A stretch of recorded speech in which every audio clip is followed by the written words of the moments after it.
పద్దులపై చర్చలో పాల్గొనేందుకు నాకు అవకాశం ఇచ్చినందుకు మీకు ధన్యవాదాలు అధ్యక్ష. అధ్యక్ష, బడ్జెట్లో విద్యుత్ శాఖకు 21,285 కోట్ల రూపాయలు ప్రతిపాదించారు అధ్యక్ష. తెలంగాణలో కాంగ్రెస్ ప్రభుత్వం వచ్చాక విద్యుత్ రంగం పైన ప్రతిపక్ష బీఆర్ఎస్ పార్టీ అనేక అనుమానాలు వ్యక్తం చేసింది అధ్యక్ష. ఎన్నో విమర్శలు చేసింది. విద్యుత్ రంగం నిర్వహణ ప్రభుత్వానికి చేతగాదన్నట్లుగా మాట్లాడారు అధ్యక్ష.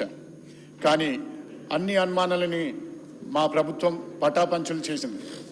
రాష్ట్రంలోని అన్ని వర్గాలకు 24 గంటల నాణ్యమైన విద్యుత్ను ఎలాంటి ఛార్జీలు పెంచకుండానే అందజేస్తుందని చెప్తున్నాను అధ్యక్ష. దీంతో పాటు గృహాలకు 200 యూనిట్ల ఉచిత విద్యుత్తు రాష్ట్ర చరిత్రలోనే అత్యధిక డిమాండ్ను కూడా తట్టుకొని నిరంతరాయ విద్యుత్ని సరఫరా చేస్తున్నాం అధ్యక్ష. ప్రస్తుతం మన రాష్ట్రంలో 23,187 మెగావాట్ల స్థాపిత సామర్థ్యం ఉంది అధ్యక్ష. మార్చి 13, 2026 తెలంగాణ విద్యుత్ రంగానికి చారిత్రాత్మకమైన రోజు.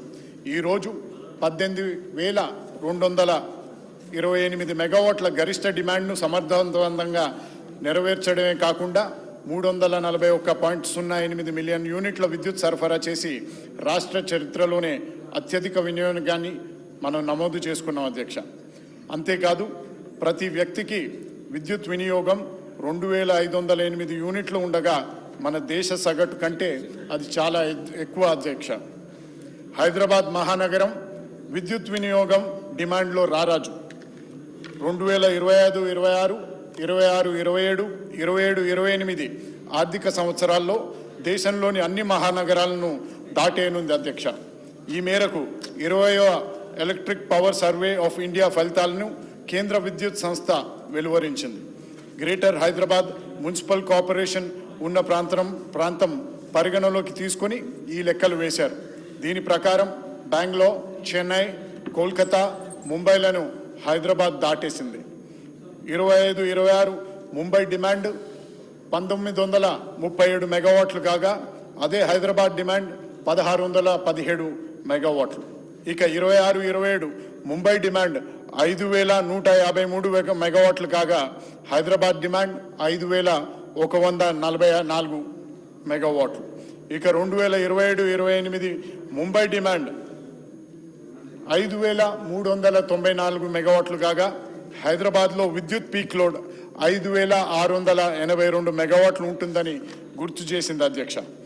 ఒకప్పుడు విద్యుత్ కొరత గురించి మాట్లాడుకునే తెలంగాణ ఈరోజు విద్యుత్ భవిష్యత్తును రూపొందించే తెలంగాణగా మారింది అధ్యక్ష. మన ప్రభుత్వం విద్యుత్ సేవలను ప్రజలకు మరింత చేరువలు చేయడంలో ఒక కొత్త విధానాన్ని తీసుకొచ్చింది. అధికారులు కార్యాలయాల్లో కాకుండా ప్రజల మధ్యకు వెళ్లేందుకు ప్రజా బాట పొలం బాట కార్యక్రమాన్ని అమలు చేస్తున్నాం. సమస్యలు ఫైళ్లలో కాదు, ప్రజల దగ్గరే పరిష్కారం అవుతున్నాయి. 2014 ఎలక్ట్రికల్ అంబులెన్స్లు మరియు 24 గంటల 1912 కాల్ సెంటర్ ద్వారా తక్షణ స్పందనను అందజేస్తున్నాం అధ్యక్ష. సాంకేతిక రంగంలో కూడా కీలక మార్పులు తీసుకువస్తున్నాం. రియల్ టైం ఫీడర్ మానిటరింగ్ వంటి ఆధునిక వ్యవస్థలను అమలు చేస్తూ సరఫరా నాణ్యతను నిరంతరం పర్యవేక్షించే స్థాయికి తీసుకొచ్చాం అధ్యక్ష. ఇటీవల ఎస్ఎల్సి ఛార్జీల సవరణ ద్వారా కొత్త విద్యుత్ కనెక్షన్లను కాంట్రాక్ట్లెస్ విధానంలో అందించే వ్యవస్థను ప్రవేశపెట్టాం. అభివృద్ధి చెందిన దేశాల తరహాలో పారదర్శకతను పెంచుతూ అవినీతి అవకాశాలను తగ్గించే దిశగా ఇది ఒక కీలక అడుగుగా పరిగణిస్తున్నాం అధ్యక్ష. విద్యుత్ మౌలిక సదుపాయాల విస్తరణలో తెలంగాణ ఒక కొత్త ప్రమాణాన్ని నెలకొల్పుతుంది. ట్రాన్స్ఫార్మర్లు, సబ్స్టేషన్లు, నెట్వర్క్ సామర్థ్యం ప్రతి స్థాయిలో బలోపేతం అవుతున్నాయి అధ్యక్ష. యాదాద్రి థర్మల్ పవర్ స్టేషన్లో 3x800 మెగావాట్ల యూనిట్లను ప్రారంభించి మరొక యూనిట్ని గ్రిడ్కి అనుసంధానం చేశాం. పునరుత్పాదక శక్తి రంగంలో తెలంగాణ ముందంజలో ఉంది. సౌర ప్రాజెక్టులు, సోలార్ విలేజ్లు, రూఫ్ టాప్ విస్తరణ మాత్రమే కాదు, PM కుసుమ్ పథకం ద్వారా రైతులను విద్యుత్ వినియోగదారులుగా కాకుండా విద్యుత్ ఉత్పత్తిదారులుగా మార్చే దిశగా అడుగులు వేస్తున్నాం అధ్యక్ష. విద్యుత్ ఉత్పత్తి చేయడం ఒక దశ, దాన్ని నిల్వ చేసి సమర్థవంతంగా వినియోగించడం భవిష్యత్తు. ఈ దశగా మహేశ్వరం మరియు చౌటుప్పల్లో 1500 మెగావాట్ బ్యాటరీల energy storage megawatt per hour బ్యాటరీలు ఎనర్జీ స్టోరేజ్ వ్యవస్థలను ఏర్పాటు చేస్తున్నాం అధ్యక్ష. అలాగే టీజీ జెన్కో హైడల్ ఉత్పత్తిలో రికార్డు సాధించి లక్ష్యాన్ని దాదాపు రెట్టింపు చేసింది. సింగరేణి కాలరీస్ రాష్ట్ర విద్యుత్ ఉత్పత్తి ప్రసారం పంపిణీ వ్యవస్థకు అవసరమైన బొగ్గు సరఫరాలో ఈ సంస్థ కీలక పాత్ర పోషిస్తుంది. అదేవిధంగా జైపూర్ థర్మల్ పవర్ ప్లాంట్ ద్వారా విద్యుత్ ఉత్పత్తిలో కూడా ఈ సంస్థ తన వంతు పాత్రను పోషిస్తుంది అధ్యక్ష. తెలంగాణ శక్తి రంగం నిరంతరంగా ముందుకు సాగడానికి ఈ సంస్థ అందిస్తున్న సహకారం ఒక బలమైన పునాది. తెలంగాణ రైజింగ్ గ్లోబల్ సమిట్ ద్వారా టీజే జెన్కో ద్వారా 11,460 మెగావాట్ల పంప్ స్టోరేజ్తో పాటు ఇతర ప్రాజెక్టుల కోసం 95,150 కోట్ల బడ్జెట్ పెట్టుబడులను ఆకర్షించాం. అదే సమయంలో రెడ్కో ద్వారా 1,23,350 కోట్ల పెట్టుబడులతో 12 ఒప్పందాలు కుదుర్చుకొని రాష్ట్రాన్ని గ్రీన్ ఎనర్జీ కేంద్రంగా తీర్చిదిద్దే దిశగా అడుగులు వేస్తున్నాం అధ్యక్ష. హైదరాబాద్లో భూగర్భ కేబులింగ్ పనులు చేపడుతూ నగరాన్ని మరింత సురక్షితంగా ఆధునికంగా మార్చుతున్నాం. రాష్ట్రంలో ఇప్పటికే 1036 ఎలక్ట్రిక్ వాహన ఛార్జింగ్ స్టేషన్లు ఏర్పాటు చేసి పర్యావరణ రహిత రవాణా వైపు తెలంగాణ వేగంగా ముందుకు సాగుతుంది అధ్యక్ష. కాంగ్రెస్ పార్టీ ఎన్నికల హామీల్లో భాగంగా ప్రతి కుటుంబానికి 200 యూనిట్ల ఉచిత విద్యుత్ని అందజేస్తామని చెప్పాం. ఇచ్చిన హామీని నిలబెట్టుకుంటూ రాష్ట్రంలోని గృహజ్యోతి పథకం ద్వారా 53 లక్షలకు పైగా కుటుంబాలని లబ్ధి పొందేటట్టు చేస్తున్నాం అధ్యక్ష. దీనివల్ల ప్రతి కుటుంబం కనీసం 1,500 రూపాయలు ఆదా చేసుకుంటుంది. గతంలో పేదలు బిల్లులు కట్టకపోతే కనెక్షన్లు తొలగించే వేధించే పరిస్థితులు ఉన్నాయి. కానీ రాష్ట్రంలో పేదలు ఇప్పుడు గుండె ధైర్యంతో విద్యుత్ని గృహ అవసరాలకు వినియోగించుకోగలుగుతున్నారు అధ్యక్ష. విద్యుత్ బిల్లు లేకపోవడంతో మహిళలు ఎక్కువగా లబ్ధి పొందుతున్నారు. ఈ 200 యూనిట్ల లోపు విద్యుత్ను చక్కగా ఆడబిడ్డలు వినియోగించుకుంటున్నారు అధ్యక్ష. గత 10 ఏళ్ళు అధికారంలో ఉన్న ప్రభుత్వం విద్యా సంస్థలకు గాలికి వదిలేసింది. ప్రభుత్వ విద్యా సంస్థలు విద్యుత్ బిల్లులు చెల్లించలేక కోట్లాది రూపాయలు పెండింగ్లో ఉన్నాయి అధ్యక్ష. కానీ మా ప్రభుత్వం వచ్చాక ముఖ్యమంత్రి రేవంత్ రెడ్డి గారు స్పందించి ప్రభుత్వ విద్యా సంస్థలకు ఉచిత విద్యుత్ను అమలు చేశారు. దాంతో విద్యార్థులు ఉపాధ్యాయులకు స్వేచ్ఛగా విద్యుత్ను ఉపయోగించుకునే అవకాశం కలిగింది అధ్యక్ష. రైతులకు ఉచిత కరెంటు కాంగ్రెస్ పేటెంట్. దేశంలో మొదటిసారి రైతులకు ఉచితంగా విద్యుత్ను అందించింది కాంగ్రెస్ ప్రభుత్వం. ఇప్పుడు కూడా అదే పరంపరను కొనసాగిస్తున్నాం. రాష్ట్రంలోని రైతులకు 24 గంటల నిరంతరాయ నాణ్యమైన ఉచిత విద్యుత్ను అందిస్తున్నాం అధ్యక్ష. గతంలో సబ్ స్టేషన్ల దగ్గర ధర్నాలు, రైతుల రాస్తారోకోలు నిత్యం చూసాం. 24 గంటల విద్యుత్ పేరుతో 12 గంటల సరఫరా కూడా చేయకపోవడంతో పంటలు ఎండిపోయి రైతులు అల్లాడిపోయారు అధ్యక్ష. కానీ మా ప్రభుత్వం రైతులకు ఏమాత్రం ఇబ్బంది కలగకుండా అన్ని జాగ్రత్తలు తీసుకుంటుంది. విద్యుత్ డిమాండ్ రోజు రోజుకి పెరుగుతున్నప్పటికీ ప్రభుత్వం ఎక్కడా వెనుకడుగు వేయడం లేదు. రైతుల కోసం 3వ డిస్కంను ఏర్పాటు చేసి వ్యవస్థను మరింత పటిష్టం చేస్తున్నాం అధ్యక్ష. రాష్ట్రం ఏర్పడే నాటికి డిస్కంలకు 12,166 కోట్లు 186 కోట్లు అప్పులు ఉండగా బీఆర్ఎస్ పాలన కాలంలో డిస్కంలపై రుణభారం 81,516 కోట్లు అధ్యక్ష.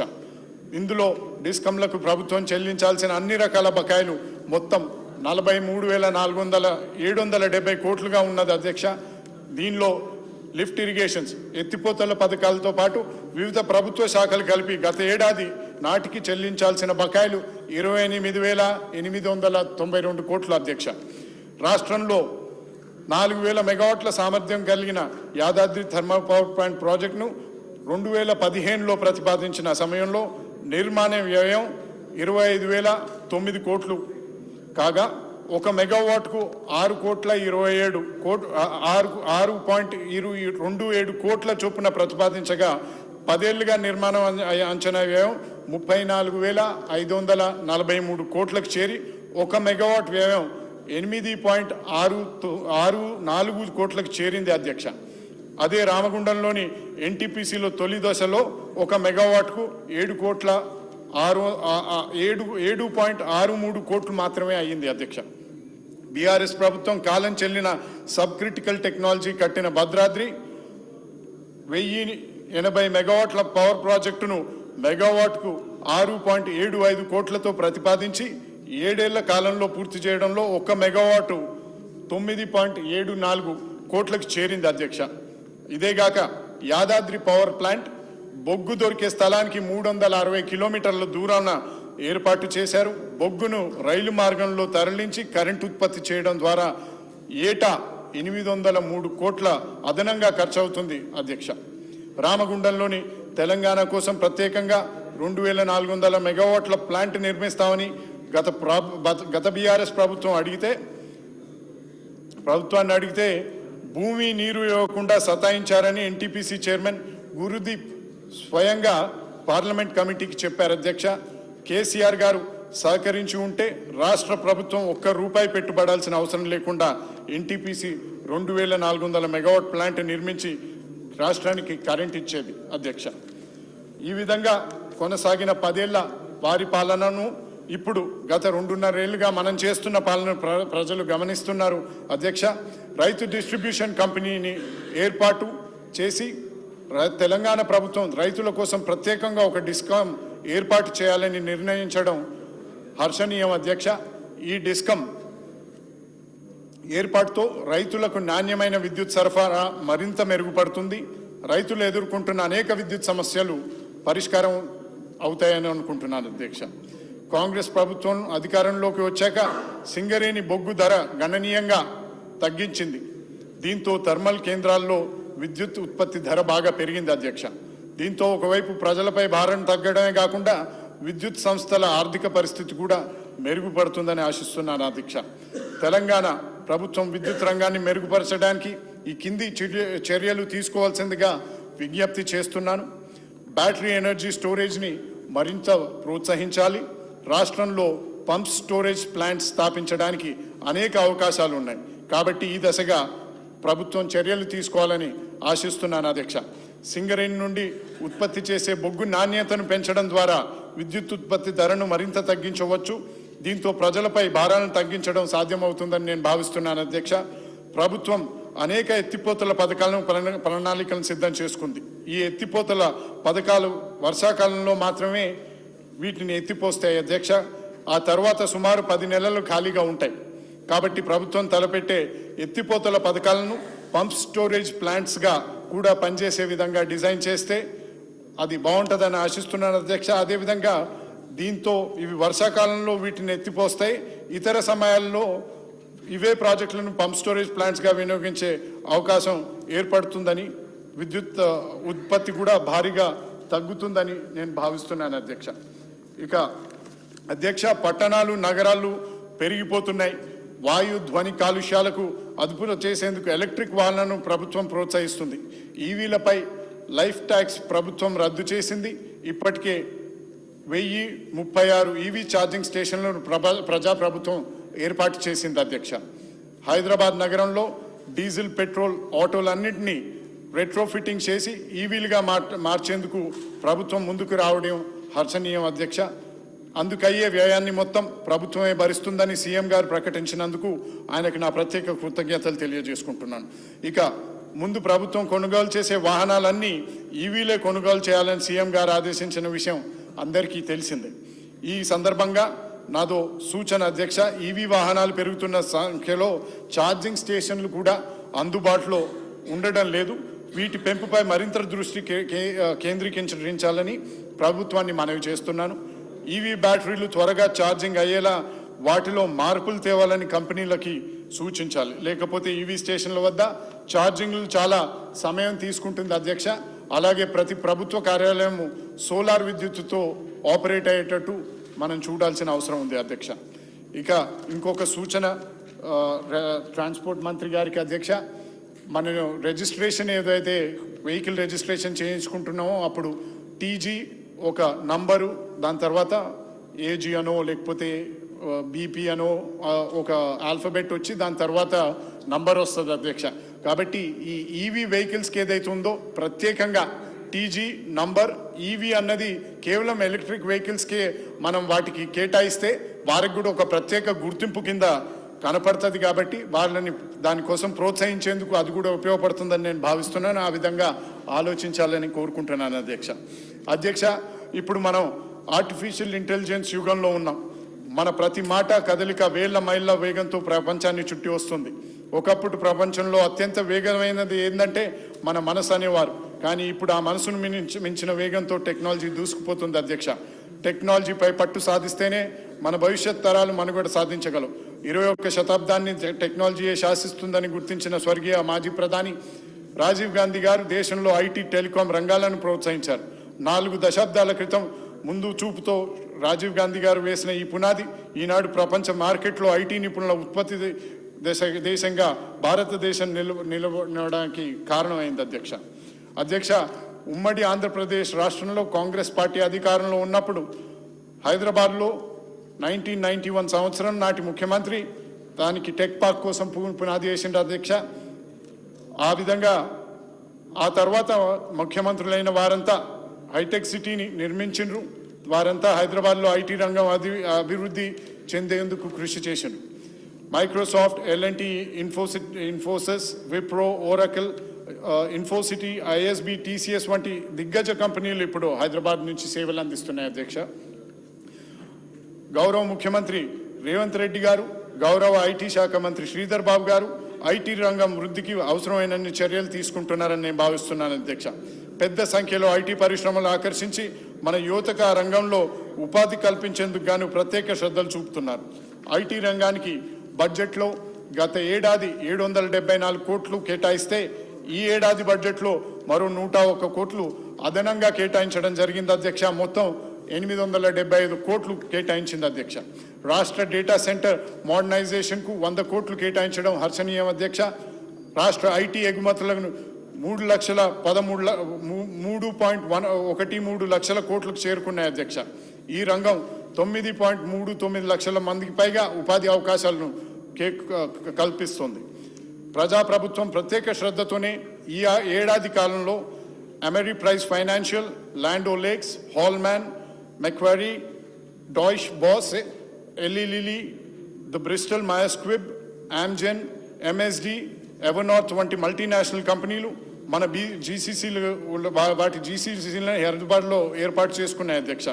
ఇప్పటికే GCCల ఏర్పాటులో దేశంలో హైదరాబాద్ 2వ స్థానంలో ఉంది. రానున్న 2 ఏళ్లలో GCCల విషయంలో మొదటి స్థానంలో హైదరాబాద్ నిలుస్తుందనడంలో ఎటువంటి సందేహం లేదు అధ్యక్ష. టెక్ కంపెనీలకు అంటే గుర్తుకొచ్చే గూగుల్ తన సేఫ్టీ ఇంజనీరింగ్ సెంటర్ను హైదరాబాద్లో ఏర్పాటు చేసింది.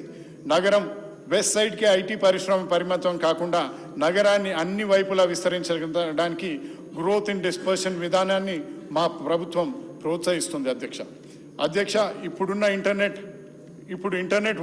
ఇప్పుడు రాష్ట్ర వ్యాప్తంగా ఇంటర్నెట్ వాడని ప్రభుత్వ కార్యాలయాలు అంటూ ఏవీ లేవు. ఇప్పటి వరకు వివిధ ప్రైవేట్ నెట్ సంస్థలు ఇందుకు భారీగా చెల్లింపులు చెల్లిస్తున్నాయి. ప్రైవేట్ సంస్థలకు చెల్లించే ఆ మొత్తాన్ని తగ్గించి ప్రభుత్వ సంస్థ T-Fiber ద్వారా హై స్పీడ్ ఇంటర్నెట్ ఇచ్చేందుకు రాష్ట్ర ప్రభుత్వం నిర్ణయించింది అధ్యక్ష. ఇందులో భాగంగానే 424 మండలాల్లో 8,885 గ్రామాలకు గ్రామ పంచాయతీలకు 4,800 ఇతర విభాగాల కార్యాలయాలకు ఫైబర్ కనెక్షన్ ఏర్పాటు చేసింది. ఈ ఏడాది పూర్తయ్యేలోపు దాదాపు అన్ని ప్రభుత్వ కార్యాలయాలకు T-Fiber కనెక్షన్ ఏర్పాటు అవుతుంది అధ్యక్ష.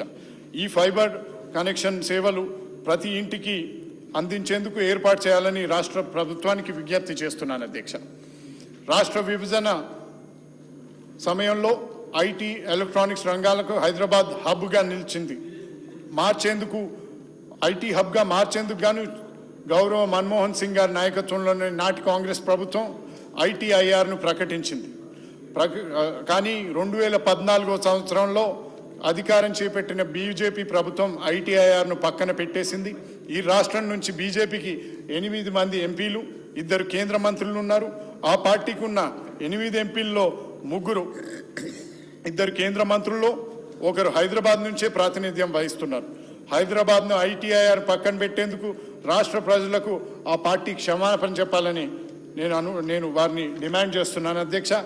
సమైక్య ప్రభుత్వ విధానాలను అనుసరిస్తూ రాష్ట్ర ప్రభుత్వం కేంద్రం ప్రభుత్వం సఖ్యతతో వ్యవహరిస్తున్న కేంద్రంలోని బీజేపీ ప్రభుత్వం మాత్రం తెలంగాణపై వివక్షత చూపుతుందని నేను భావిస్తున్నాను అధ్యక్ష. మంచి వాతావరణం, రోడ్డు, రైలు, విమాన సర్వీసులు అనుకూలంగా ఉండటంతో తొలి నుండి హైదరాబాద్ పరిశ్రమల ఏర్పాటుకు అనువుగా ఉంది. కుతుబ్ షాహీల కాలంలోనే ముత్యాలు వజ్రాల పరిశ్రమకు హైదరాబాద్ కేంద్రంగా ఉంది. నిజాం కాలంలో వజీర్ సుల్తాన్ టొబాకో, ప్రాగా టూల్స్, జిందా తెలిస్మాత్, డెక్కన్ గ్లాస్ ఫ్యాక్టరీలు ఏర్పాటయ్యాయి. స్వాతంత్రం వచ్చిన తర్వాత కేంద్రంలో ఏర్పాటైన కాంగ్రెస్ ప్రభుత్వాలు హైదరాబాద్లోని అనేక ప్రభుత్వ రంగ సంస్థలను ఏర్పాటు చేశాయి. మాజీ ప్రధానమంత్రులు జవహర్లాల్ నెహ్రూ గారు, లాల్ బహదూర్ శాస్త్రి గారు, ఇందిరాగాంధీ గారు హైదరాబాద్లో BHEL, NMDC, HMT, IDPL, ECIL, Midhani, BDL వంటి భారీ పరిశ్రమలను ఏర్పాటు చేసింది అధ్యక్ష. ఈ పరిశ్రమల ఏర్పాటుతో పాటు లక్షలాది మందికి ప్రత్యక్షంగా పరోక్షంగా ఉపాధి అవకాశాలు లభించి ప్రజల జీవన ప్రమాణాలు మెరుగుపడ్డాయి అధ్యక్ష. హైదరాబాద్ నగర విస్తీర్ణం పెరిగింది. హైదరాబాద్లో తర్వాత కాలంలో ఫార్మా, ఐటీ పరిశ్రమలకు పరోక్షంగా ఈ పరిశ్రమలు తోడ్పడ్డాయి. కరోనా కాలంలో ప్రపంచానికి వ్యాక్సిన్ని హైదరాబాద్ ఫార్మా కంపెనీ అందించడం మనకు గర్వకారణం అధ్యక్ష. రాష్ట్రానికి భారీ పెట్టుబడులు ఆకర్షించడానికి గత 10 ఏళ్లలో ఎన్నడూ చూడని విధంగా స్వయంగా గౌరవ ముఖ్యమంత్రి రేవంత్ రెడ్డి గారు దావోస్ వరల్డ్ ఎకనామిక్ ఫోరంకి సదస్సులకు హాజరవుతున్నారు. సీఎం గారి 2024 దావోస్ పర్యటనలో 40,232 కోట్ల పెట్టుబడులు, 2025లో జరిగిన పర్యటనలో 1,75,950 కోట్ల పెట్టుబడులు రాష్ట్రానికి వచ్చాయి అధ్యక్ష. మొత్తంగా 2.19 కోట్ల పెట్టుబడులతో 68,150 మందికి ప్రత్యక్షంగా ఉద్యోగాలు వచ్చాయి. సుమారు 1,00,000 మందికి పరోక్ష ఉపాధి లభించింది అధ్యక్ష. టైర్ 2 సిటీస్లోనూ పారిశ్రామిక అభివృద్ధి కోసం మా ప్రభుత్వం శక్తి వంచన లేకుండా ప్రయత్నిస్తోంది అధ్యక్ష. ఈ ఏడాది బడ్జెట్లో పరిశ్రమల శాఖకు రాష్ట్ర ప్రభుత్వం 3,490 కోట్లు కేటాయించింది అధ్యక్ష. తెలంగాణలో IT, pharma, aerospace, defence, apparel ఇటువంటి పరిశ్రమల ఏర్పాటు కోసం వందలాది కంపెనీలు ముందుకు వస్తున్నాయి అధ్యక్ష. 1,000 కోట్ల పెట్టుబడులు త్వరలో సాకారం కానున్నాయి. ఈ పరిశ్రమల ఏర్పాటుతో లక్షలాది మంది యువతకు ఉపాధి అవకాశాలు లభిస్తాయని నేను ఆశిస్తున్నాను అధ్యక్ష. హైదరాబాద్లో ఇటీవల నిర్వహించిన బయో ఏషియా సదస్సు విజయవంతమైంది. రాష్ట్రంలో 1,700 కోట్ల పెట్టుబడులు పెట్టేందుకు పెట్టుబడిదారులు ముందుకు వచ్చారు. పారిశ్రామిక ఎగుమతుల్లో రాష్ట్రం దేశంలో 7వ స్థానంలో ఉంది.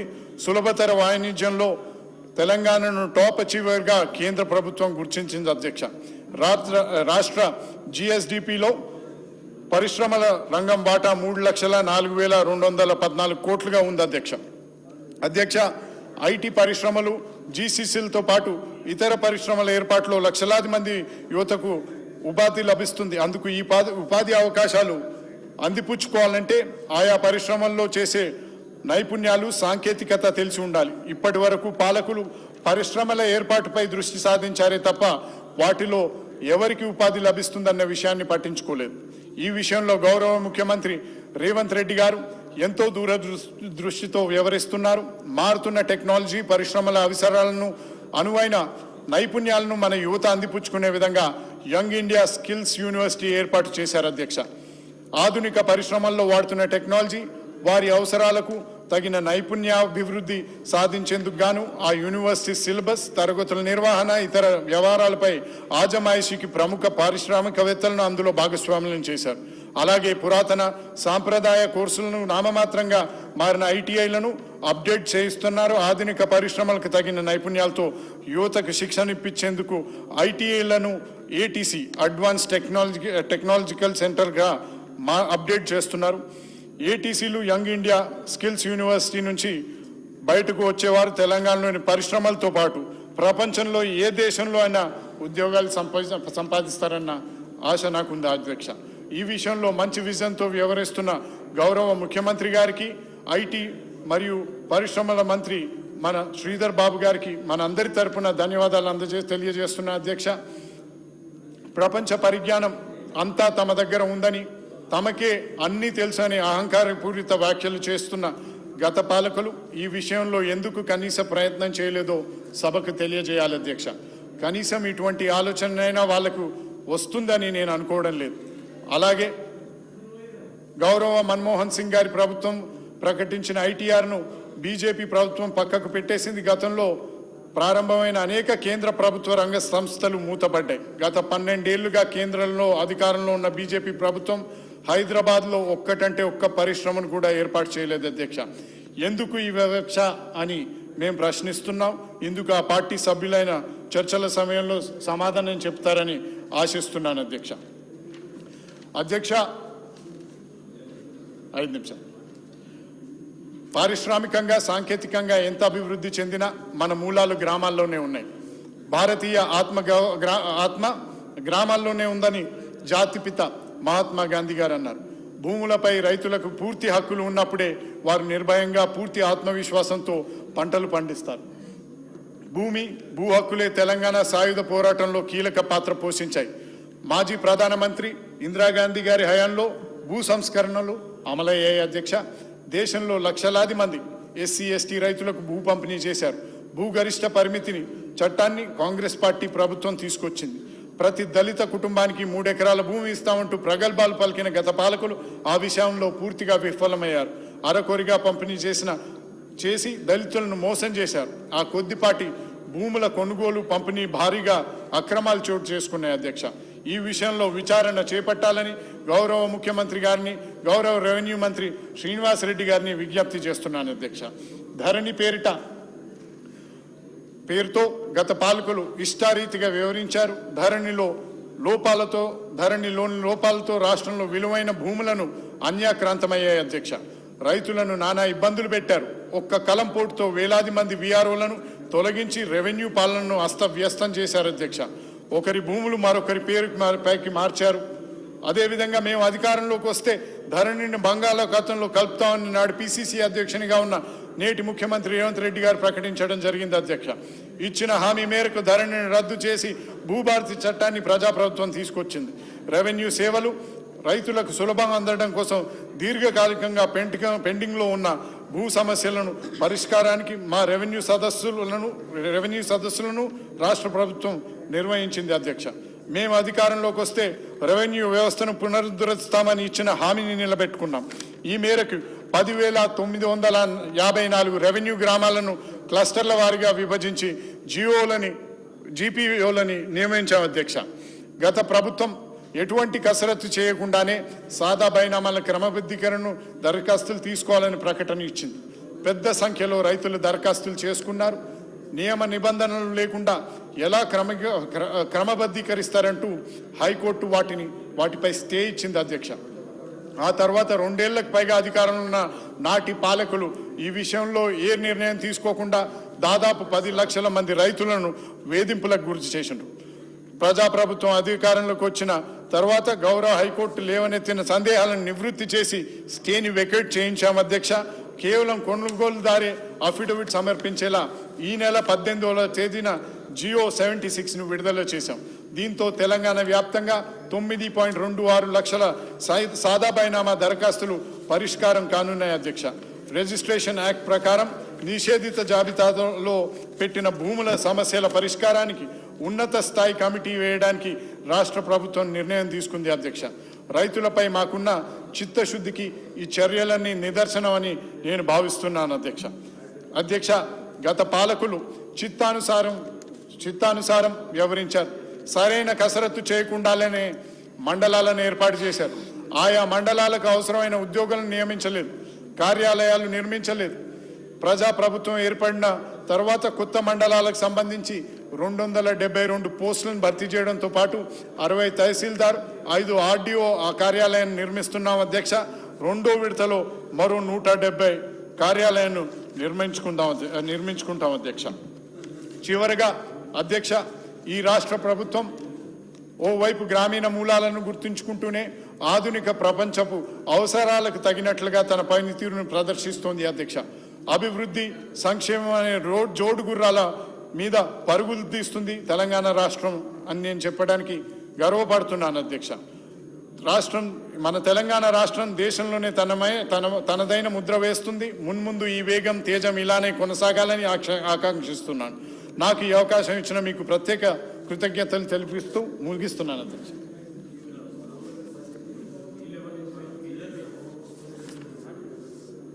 బొజ్జు ఉన్నారా? విడమ బొజ్జు స్టేట్ కూర్చో. ఒక్క నిమిషం. స్టేట్మెంటు.